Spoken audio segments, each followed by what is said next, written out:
மும்பையின் விக்ரோலி பகுதியில் கனமழை காரணமாக ஏற்பட்ட நிலச்சரிவில் சிக்கி 2 பேர் உயிரிழந்தனர். படுகாயமடைந்த 2 பேர் மீட்கப்பட்டு மருத்துவமனையில் அனுமதிக்கப்பட்டுள்ளனர். இதையடுத்து விக்ரோலி பகுதி மக்கள் வெளியேற்றப்பட்டு பாதுகாப்பான இடங்களில் தங்க வைக்கப்பட்டுள்ளனர். மும்பையில் கடந்த 5 மணி நேரத்தில் 20 சென்டிமீட்டர் மழை பதிவாகியுள்ளது. தொடர் மழை, வெள்ள பாதிப்புகளால் மும்பை மக்களின் இயல்பு வாழ்க்கை பாதிக்கப்பட்டுள்ளது.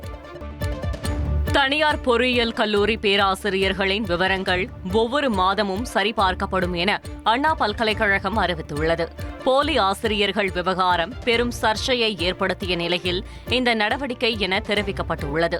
அண்ணா பல்கலைக்கழகத்தின் இணைப்பு அங்கீகாரம் பெறுவதற்கு தனியார் பொறியியல் கல்லூரிகள் போலியாக பேராசிரியர்கள் எண்ணிக்கை காட்டியது கண்டுபிடிக்கப்பட்டது. சில கல்லூரிகளில் பேராசிரியர்கள் பற்றாக்குறை இருந்ததும் பேராசிரியர்களின் விவரங்களை சரிபார்ப்பதில் சுணக்கம் இருப்பதும் கண்டறியப்பட்டது. அதனை சரி செய்ய அண்ணா பல்கலைக்கழகம் சில நிபந்தனைகளை விதித்தது. அதனை சரி செய்யாத கல்லூரிகளுக்கு நடப்பாண்டில் மாணவர் சேர்க்கை அனுமதியும் மறுக்கப்பட்டுள்ளதாக தெரிகிறது. இனி செல்லும் இடமெல்லாம் செய்தி. தந்தி டிவியின் வாட்ஸ்அப் சேனலை ஃபாலோ பண்ணினா செல்ல இருக்கும் இடமெல்லாம் செய்தி.